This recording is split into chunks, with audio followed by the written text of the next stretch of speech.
आइए हम लोग देखते हैं आज का पेपर का एनालिसिस करते हैं।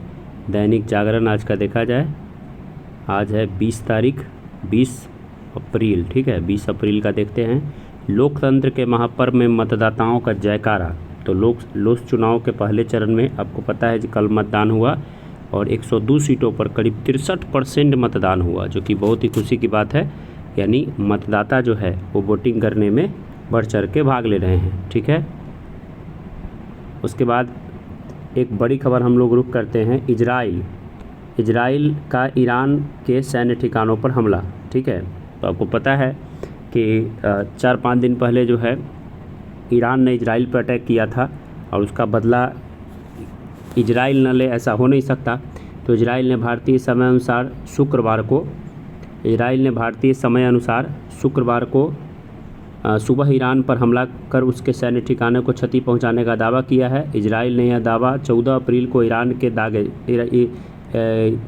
कब अटैक किया था? 14 अप्रैल को किया था। 14 अप्रैल को भीमराव अम्बेडकर साहब का जन्म जयंती भी है और बर्थडे उनका है। तो 14 अप्रैल को ईरान ने दागे थे 300 से ज़्यादा ड्रोन व मिसाइलों से इजराइल पे हमला किया था, पर इजराइल सरकार के किसी उच्च पदस्थ व्यक्ति के हमले की जिम्मेदारी नहीं ली थी। हमले का दावा सरकारी सूत्रों के जरिए इजरायली मीडिया ने किया है। ईरान ने इस हमले को गंभीरता से नहीं लिया है, कहा है कि इस हमले में कोई नुकसान नहीं हुआ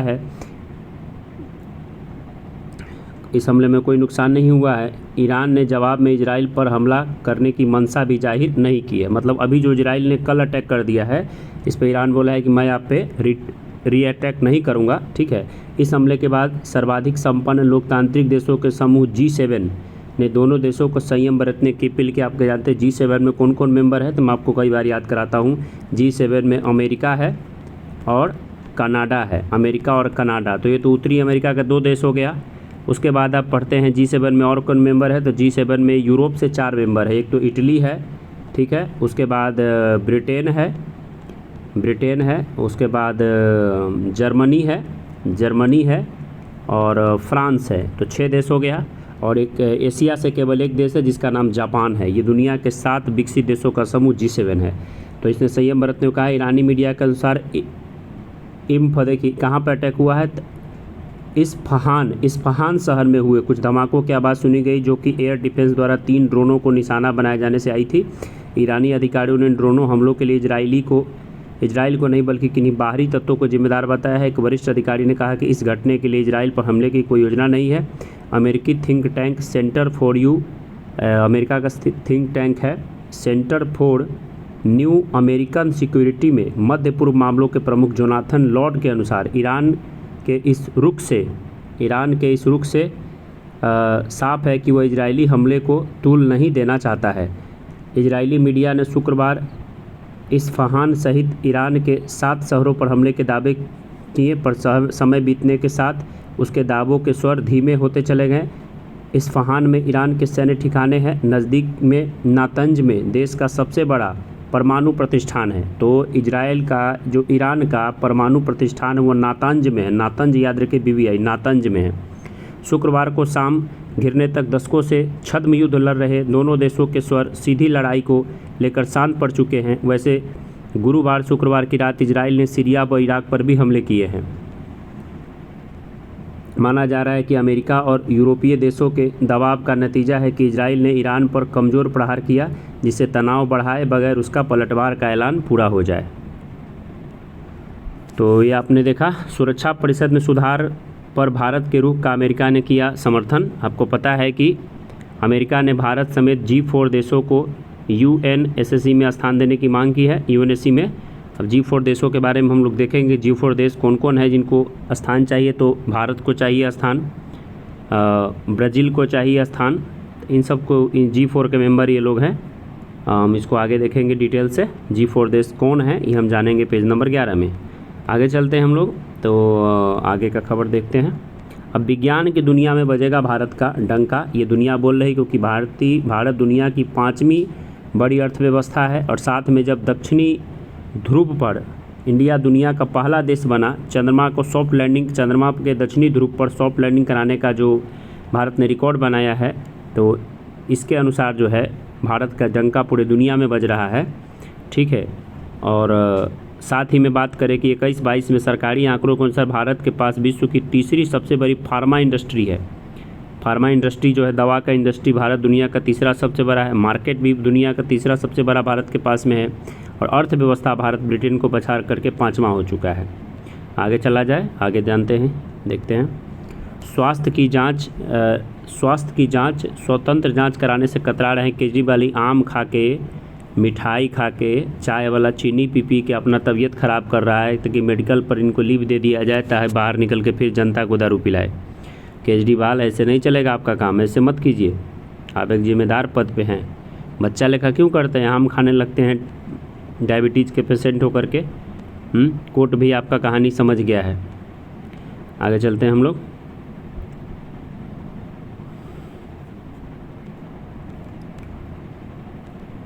अब हम लोग आगे बढ़ते हैं, कुछ काम का खबर देखते हैं।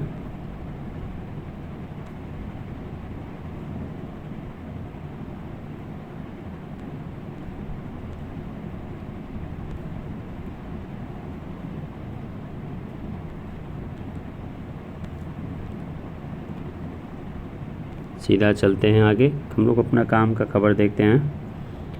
वाइस एडमिरल दिनेश त्रिपाठी होंगे अगले नौसेना प्रमुख। याद कर लीजिए आप लोग, वाइस एडमिरल दिनेश त्रिपाठी होंगे अगले नौसेना प्रमुख। तो आपको नौसेना प्रमुख मिल गया है और याद रखना है क्या नाम है इनका, दिनेश त्रिपाठी, दिनेश त्रिपाठी, ठीक है।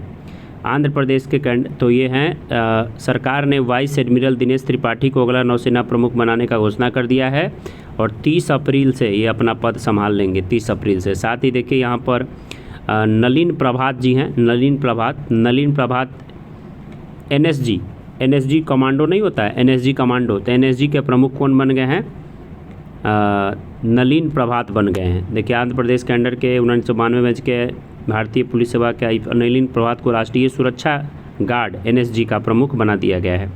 तो नलिन प्रभात बन गए हैं एनएसजी के, और दिनेश त्रिपाठी अगले क्या होंगे? नौसेना प्रमुख होंगे। आगे चला जाए।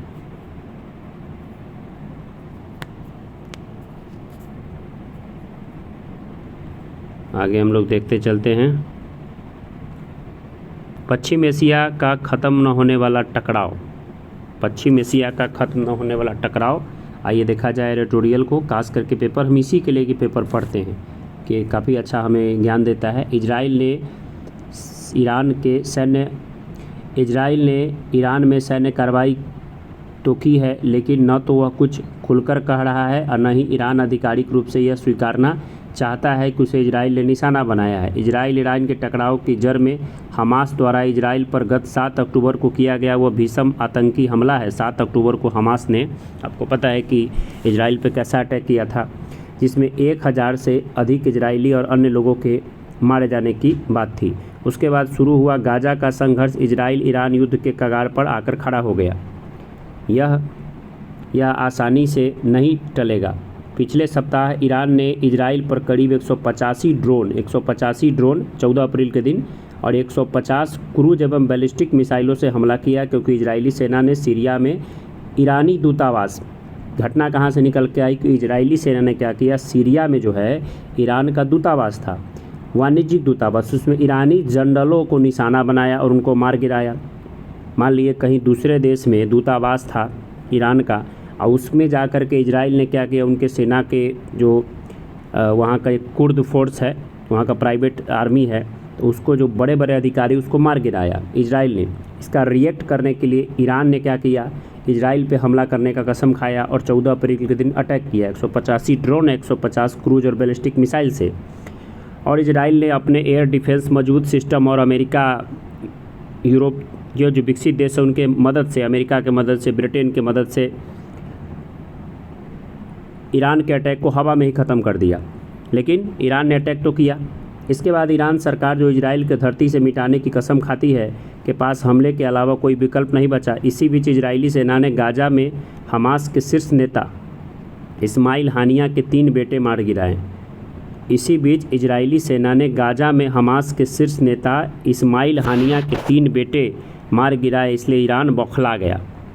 यदि वह इजराइल को निशाना न बनाता तो अपने समर्थकों के बीच साख गंवा देता। सीरिया में ईरानी दूतावास पर बमबारी कर इजराइल ने जिस ईरानी जनरल को आतंकी साजिश रचने का जिम्मेदार बताते हुए मारा, उस पर दूतावास के बाहर भी हमला किया जा सकता था, परंतु उसे दूतावास में ही निशाना बनाया गया।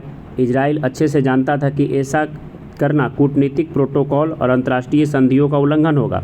फिर भी उसने संभवतः ऐसा इसलिए किया क्योंकि 7 अक्टूबर के आतंकी हमले के बाद उसने ठान लिया था कि सही समय पर हमास की हरकतों के लिए ईरान की जवाबदेही तय की जाएगी।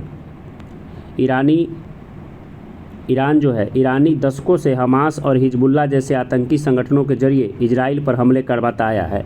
ईरान भी ऐसा मत समझिए कि सीधा साधा है, ये जो है इजराइल के पीछे पड़ा हुआ है। हमास को खर्च देता है, हिजबुल्लाह को खर्च देता है और चारों तरफ से अटैक करवाता है किस पर? इजराइल पर। ये ईरान ऐसा काम करता है। ठीक वैसे ही जैसे पाकिस्तानी फ़ौज लश्कर तैयबा जैसे संगठनों के जरिए भारत पर आतंकी हमला कराती है। अभी तक इजराइल ईरान समर्थित आतंकी संगठनों पर ही जवाबी कार्रवाई करता था, न ही उसके नियंत्रक ईरान पर। हमास के आतंकी हमले के बाद इजराइल का विचार बदला। पूर्व इजरायली पीएम नेफ्ताली बेनेट का कहना है कि हमसे गलती हुई कि हम आतंक रूपी ऑक्टोपस के पैरों यानी हमास हिजबुल्लाह से लड़ते रहे, परंतु उसके सिर यानी ईरान को कुचलने की कभी कोशिश नहीं की। तो इजराइल के देखिए पीएम है नेफ्ताली बेनेट हैं, वो कहे कि आप जानते हैं ऑक्टोपस जानते हैं, 8 पैर वाला ये एक मतलब जानवर होता है जो पाया जाता है समुद्र के अंदर में, इसको दानव भी कहा जाता है ऑक्टोपस। तो उसको 8 पैर होता है। तो वो कह रहा है कि हिजबुल्लाह जो है वो से लड़ते रहे, जो कि ऑक्टोपस के पैर है, लेकिन सिर तो ईरान है, ईरान को ही कुचल देंगे। सीरिया ने अपने दूतावास पर इजरायली हमले के बाद ईरान के पास भी यह विकल्प था कि वह किसी और देश में उसके ठिकानों को निशाना बना सकता था, लेकिन ईरान के कट्टरपंथी शासक इजराइल को नक्शे से मिटाने के सपने अपने समर्थकों को दिखा रहे थे, इसलिए उनके पास उस पर सीधे हमले के अलावा कोई और उपाय न था। इजराइल पर ईरान के हमले ने उसके मिसाइल कार्यक्रम की कमजोरी ही उजागर की। इजराइल पर दागी गई 150 मिसाइलों में से मात्र 7 ही निशाने पर लगी। हमले के समय इजराइल की सुरक्षा में अमेरिका, ब्रिटेन और फ्रांस, मैंने बोला ना कि अमेरिका, ब्रिटेन और फ्रांस की सेनाएं एक साथ काम कर रही थी। आधी से ज़्यादा ईरानी मिसाइलों को मार गिराने की ज़रूरत ही नहीं पड़ी, क्योंकि वे इजरायली सीमा में प्रवेश करने से पहले ही गिर गए। जो 7 मिसाइल लक्ष्य तक पहुंची, वो भी इजराइल के एक सैन्य हवाई अड्डे का मामूली नुकसान कर पाई। इसके बाद भी इस हमले ने इजरायली जनता के सामने ईरानी खतरे को मूर्त रूप दिया और दोनों देशों के बीच प्रतिरोधक क्षमता का संतुलन भी गड़बड़ा दिया। यदि इजराइल इस हमले का जवाब न देता तो भविष्य के लिए संकेत जाना जाता कि ईरान सीधे उस पर बमबारी कर सकता है और फिर भी उसका कुछ नहीं बिगड़ेगा। इस समय पश्चिम एशिया में तनाव के चलते ब्रिटेन, अमेरिका, फ्रांस आदि की सेनाएं तैनात है और ईरानी हमले को विफल करने में उन्होंने इजराइल की पूरी सहायता की, परंतु यह स्थिति हमेशा नहीं रहेगी।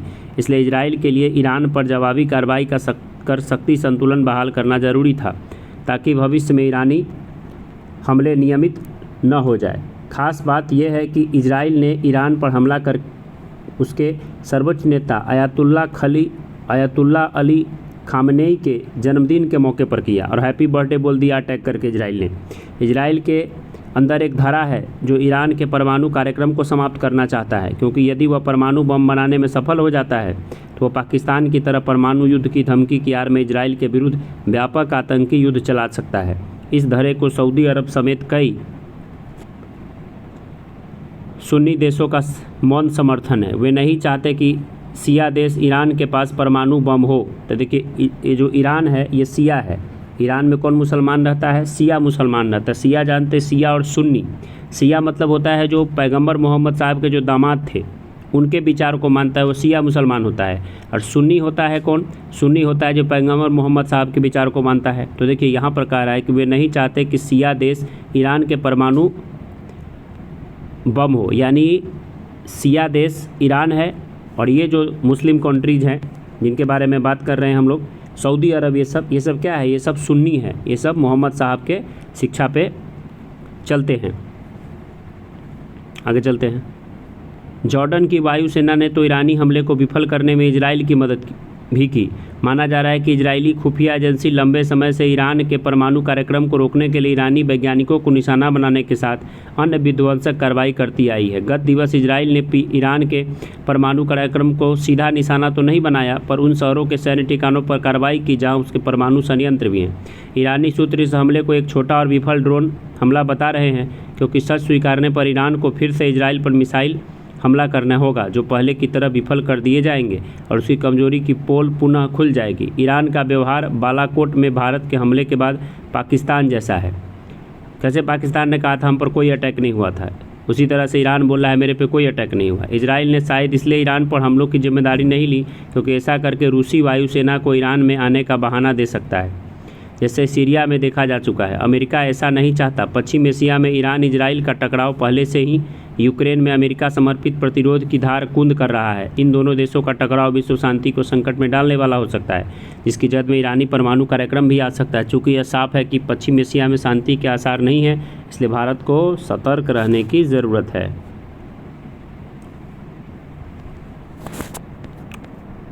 चलिए आगे हम लोग देखते हैं।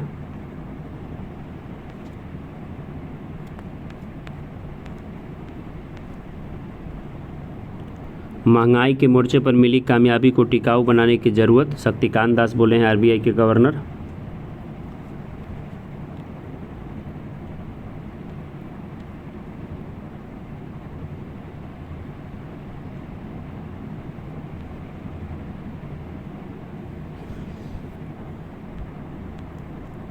भारत ने फिलीपींस को सीधी ब्रह्मोस मिसाइल बेच दिया है।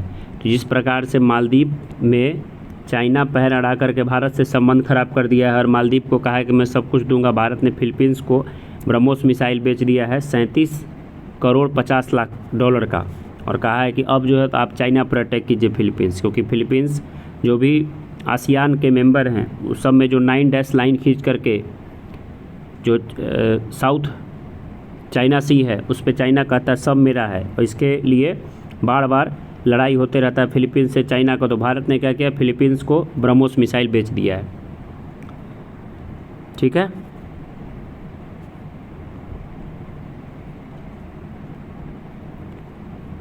फिर यहाँ पर वही खबर हम लोग देखें कि संयुक्त राष्ट्र संघ में अमेरिका के राजदूत लिंडा थॉमस ग्रीनफील्ड है, वो समर्थन किए कि भारत जो है, देखिए G4 मेंबर की हम बात कर रहे थे। G4 मेंबर कौन है? G4 मेंबर देखिए भारत, ब्राज़ील, जापान और जर्मनी है। ठीक है, तो ये G4 मेंबर में कौन है? भारत, यूएनजीसी में G4 देशों भारत, ब्राज़ील, जापान और जर्मनी की अस्थायी सदस्यता का किया समर्थन। ठीक है, तो ये G4 मेंबर है। ठीक है, G4 मेंबर देख लीजिए, भारत, ब्राज़ील, जापान और जर्मनी। ठीक है, तो ये रहा खबर। पाकिस्तान में अब 5 जापानी नागरिकों पर आतंकी हमला, वहाँ चलते रहता है, छोटी मोटी बात है। संयुक्त राष्ट्र के नियमों का पालन करेंगे, ईरान बोला है। तेल अवीव के लिए एयर इंडिया की उड़ानें बंद हो गई, रद्द हो गई है फिलहाल। यूक्रेन का रूसी रणनीतिक बमवर्षक को मार गिराने का दावा। ठीक है, सुपर किंग्स पर भारी, डिकॉक और राहुल पड़ गए। चेन्नई सुपर किंग्स को हारना पड़ा है। बुमराह को स्वीट शॉट लगाना मेरा सपना था, आशुतोष बोले हैं। काफ़ी उस दिन खेले थे अच्छा क्रिकेट, अब लगभग रहने देते हैं। आज इतना ही।